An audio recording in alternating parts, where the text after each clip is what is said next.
like a Hellcat.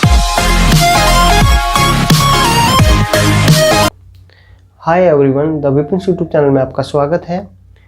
आज हम पिछली क्लास जो स्टार्ट की थी कि जहाँ पर सेकंड टाइप के क्वेश्चन हम डील कर रहे थे, जहाँ पर रेशियो नहीं दिया रहेगा, एचसीएफ एलसीएम दिया रहेगा, और हमने उस टाइप के दो प्रकार के सवाल देख लिए थे, कर चुके थे। आज हम इसी टाइप का थर्ड सवाल देखेंगे, टाइप 2 जो है, जिसमें रेशियो आपका नहीं दिया रहेगा, एचसीएफ व एलसीएम दिया रहेगा। इसमें जो टाइप थर्ड वाला क्वेश्चन है वो इस प्रकार से रहेगा। वो बोलेगा कुछ ना कुछ कि दोनों संख्या या एक संख्याएं, मतलब कोई ऐसा क्लू दे देगा कि 200 व 300 के बीच में है।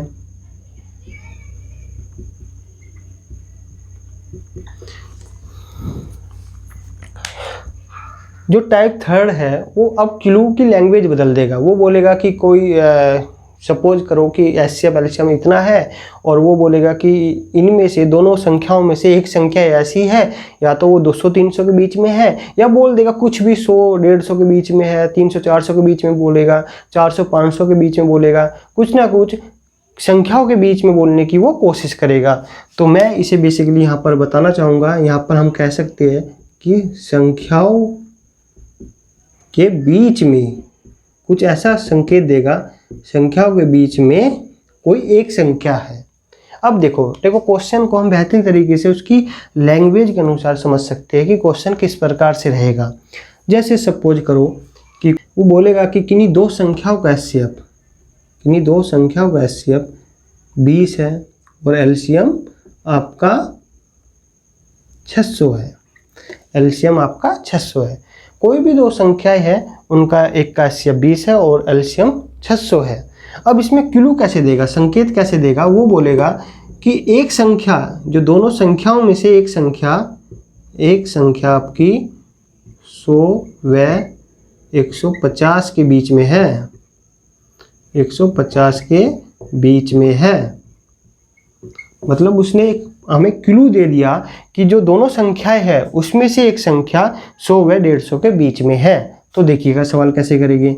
हम यहाँ से a गुना b निकाल सकते हैं, क्योंकि एलसीएम कितना है 600 और एचसीएफ 20 है।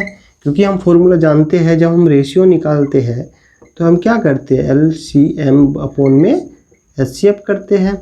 तो देखो ये कटा 30 तो 30 आया, तो यहाँ पर a गुना b कितना आया 30। अब इसके फैक्टर करेंगे। सबसे पहले 1 से स्टार्ट करेंगे तो 1 गुना 30, ठीक है भाई। 2 से तोड़ो, हाँ बिल्कुल टूटेगा। 15 को प्राइम नंबर है, हाँ बिल्कुल है, क्योंकि को प्राइम नंबर के लिए क्या होता है, उनके लिए को प्राइम नंबर वे नंबर होते हैं जिनका एचसीएफ 1 होता है। तो यहाँ पर दोनों का एचसीएफ 1 है, कोई भी कॉमन फैक्टर नहीं है, बिल्कुल है। आइए आगे चलते हैं। 3, हाँ बिल्कुल, 3 गुना 10। अब आगे चलो, क्योंकि ये भी को प्राइम नंबर है। 4, 5 और 5 गुना 6। हम यहाँ पर 15 तक जाएंगे, क्योंकि हमें आधे तक टारगेट रखना होता है जब इनके नंबर निकालने पड़ते हैं, इनके फैक्टर करने होते हैं। तो 7, 8 भी नहीं होगा। 9, 10 गुना 30 हम ऑलरेडी लिख चुके हैं। 11, 12, 13, 14, 15 दूनी 30। आगे बिल्कुल जाने की ज़रूरत नहीं है, क्योंकि ऑलरेडी जितने फैक्टर होने थे 30 के वे हम ऑलरेडी कर चुके हैं। ये ऐसे फैक्टर है जो को प्राइम नंबर है, ए बी यहाँ पर को प्राइम नंबर है। तो कितने पेयर्स पॉसिबल हुए, 1, 2, 3, 4 पेयर पॉसिबल हुए। कितने पेयर्स पॉसिबल हुए, 4। तो जब हमें रेशियो पता चल गया, ये 4 रेशियो पता चला, इनसे हम एचसीएफ भी पता है, तो क्या हम संख्याएं प्राप्त कर सकते हैं? बिल्कुल कर सकते हैं। 4 हम जब इनकी एचसीएफ से मल्टीप्लाई करेंगे तो हमें 4 जोड़े संभव संख्याएं प्राप्त होगी, 4 जोड़े संभव संख्याएं प्राप्त होगी। अब प्रश्न में हमें क्या दिया हुआ है कि एक संख्या 100 व 150 के बीच में है, एक संख्या 100 व 150 के बीच में है। तो अब मोटा मोटी यहीं से देखो, ये संख्याएं जब हम एचसीएफ से मल्टीप्लाई करेंगे तो 20 से मल्टीप्लाई करनी पड़ेगी, क्योंकि एचसीएफ 20 है। एचसीएफ की रेशियो से मल्टीप्लाई करने पर हमें क्या प्राप्त होती है, संख्याएं। तो देखो मैं यहाँ पर एक एक करके दिखाता हूँ कि ये था 1:30 और एचसीएफ कितना था, आपका था 20। तो एक संख्या प्राप्त हुई 20 एकम 20 और 2 तिया 6। तो एक तो संख्या प्राप्त हुई 20 और 600। क्या ये प्रश्न में जो बोला हुआ है कि एक संख्या 100 व 150 के बीच में है, तो वह 100 और 150 के बीच में तो है कोई संख्या नहीं है, तो यह तो उत्तर है नहीं। तो दूसरा देखो 2 और 15, 2 और 15 और HCF कितना है 20। तो देखो संख्या क्या आ गया, 20 दूनी 40 और 15 दूनी 30, तो 300। क्या 100 और 150 के बीच में संख्या है, ये भी नहीं है। अब तीसरी देखो, तीसरी है 3:10 और HCF यहीं पर लिख देता हूँ, HCF 20। तो संख्या बनी 20 तिया 60, 20 तिया 60 और 20 दाम 200। मैंने बोला कि यहाँ पर देखो एक संख्या बनी 60 और एक बनी 200। क्या 100 व 150 के बीच में कोई संख्या है, 100 व 150 के बीच में, ये भी नहीं है।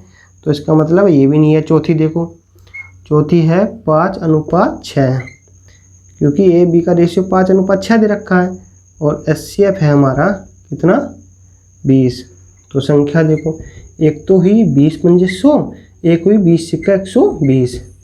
हाँ, क्वेश्चन में बोला हुआ है कि एक संख्या, जो दोनों संख्याएं हैं उनमें एक संख्या 100 व 150 के बीच में है। 120 जो है 120 100 व 150 के बीच में है। तो इसका मतलब हुआ कि वे दोनों संख्याएं 100 और 120 हुई, 100 और 120 हुई। तो सवाल कुछ ना कुछ हमें क्लू देगा जिसकी हेल्प से हम एग्जैक्ट संख्या प्राप्त कर सकते हैं। हम इस टाइप का एक क्वेश्चन लैंग्वेज के अनुसार किस प्रकार से आएगा वो और डिस्कस करेंगे। तो मैं इसे मिटा देता हूँ, फिर हम सवाल पे आते हैं।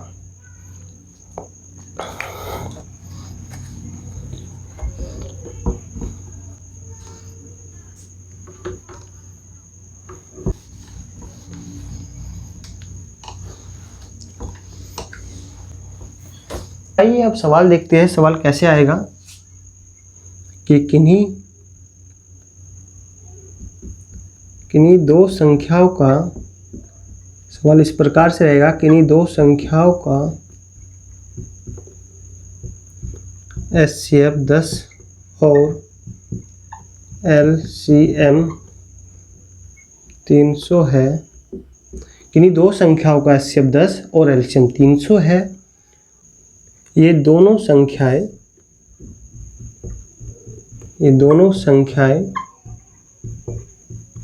40 व 80 के बीच में है। ये दोनों संख्या 40 व 80 के बीच में है। तो दोनों संख्याएं क्या होगी, दोनों संख्याएं क्या होगी, ये दोनों संख्या को पूछ रहा है। देखो क्वेश्चन में क्या क्या गिवन है। उसने बोल दिया कि एक तो HCF आपका 10 है, एक LCM आपका 300 है। अब इसने एक पॉइंट दिया कि दोनों जो नंबर है वे 40 और 80 के बीच में ही होने चाहिए। दोनों नंबर इनके बीच में होने चाहिए 40 और 80 के। तो इसने एक इंडिकेट कर दिया, हमें संकेत दे दिया ताकि हमें एग्जैक्ट संख्या का प्राप्त करें, एग्जैक्ट जो संख्या है वो प्राप्त कर सके। आइए वही वाला फॉर्मूला यूज होगा, A Guna B LCM upon में HCF। तो LCM यहाँ पर कितना है 300 अपॉन में 10। तो इसका मतलब आया A गुना B कितना है 30। तो A गुना B के हम फैक्टर करेंगे इस प्रकार से, 1 गुना 30, क्या 2 गुना 15 कर सकते हैं, बिल्कुल, क्योंकि को प्राइम नंबर है दोनों। 3 गुना 10, 4 7 5 गुना 6 6 7 8, 10 या 30 ऑलरेडी हम ले चुके हैं, 11 12 13 14 15 तक जाएंगे, 15 दूनी 30। तो इसका मतलब हुआ जब हम A गुना B के फैक्टर करेंगे, मतलब इसे को प्राइम नंबर ऐसा तोड़ेंगे कि मल्टीप्लाई 30 आ जाए और दोनों नंबर को प्राइम हो, तो ऐसे कितने जोड़े संभव है, ये हुए 4 पेयर्स। 4 पेयर्स पॉसिबल है, 4 पेयर्स पॉसिबल है। अब उसने हमें एग्जैक्ट संख्या प्राप्त करने के लिए क्लू दिया है कि दोनों संख्याएं 40 व 80 के बीच में होने चाहिए। जब हमें रेशियो पता है और HCF पता है तो हम इजीली से रेशियो की HCF से गुना करने पर संख्याएं प्राप्त कर सकते हैं। तो देखते हैं पहला जो संख्याएं होगी वो क्या होगी। ये दे रखा है 1:30 और HCF दिया हुआ है कितना 10। तो 10, तो पहली संख्या होगी 10 और दूसरी हुई 300। सवाल में क्या बोला हुआ है कि दोनों संख्याएं 40 व 80, तो 40 ना तो 40 के बीच में है और ये 80 से बड़ी है, तो ये तो पॉसिबल है ही नहीं। तो पहला तो पेयर पॉसिबल है ही नहीं। संख्या तो पॉसिबल है, पर सवाल में जो पूछना चाह रहा है, जो एग्जैक्ट नंबर प्राप्त करना चाह रहा है हमसे, वो नहीं है, वो एग्जैक्ट नंबर नहीं है। तो आइए दूसरा देखते हैं। ए बी कितना दे रखा है, 2:15 और HCF कितना है आपका 10। तो देखते हैं 10 दूनी 20 और 15 धाम 150।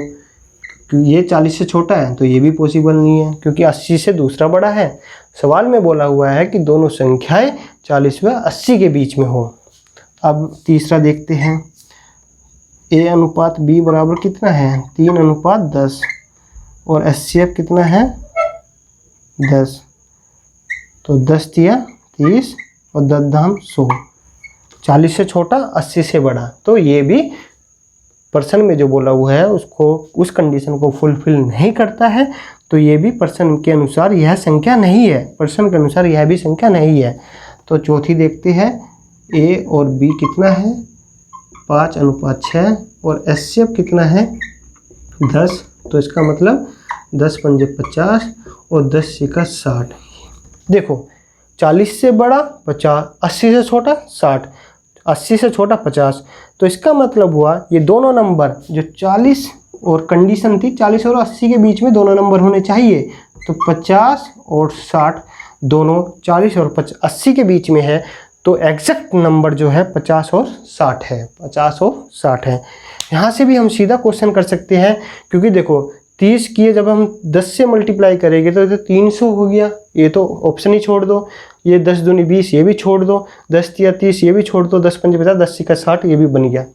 तो हम ऑप्शन से सीधा उड़ा देंगे। अभी हमें स्पीड पे ना ध्यान देते हुए अभी बेसिक हमारा मेन कॉन्सेप्ट, मेन तरीका ये होना चाहिए हम कॉन्सेप्ट को समझ सके। यदि हम कॉन्सेप्ट जानते होंगे तो हम अपनी सुविधा के अनुसार अच्छे से अच्छा सवाल विदिन 1 मिनट कर सकते हैं। बट हमें पहले कॉन्सेप्ट समझना है। यदि हम कॉन्सेप्ट समझ जाएंगे तो हम ऑप्शन से भी सवाल उड़ा देंगे। तो ये टाइप 3 ख़त्म हुई है। आइए ये जो आज की क्लास यहाँ पर ख़त्म कर देता हूँ। अब हम नेक्स्ट क्लास में इसकी लास्ट टाइप का सवाल डिस्कस करेंगे, टाइप 2 का। तो थैंक्स फॉर वॉचिंग और मिलते हैं अगली क्लास में।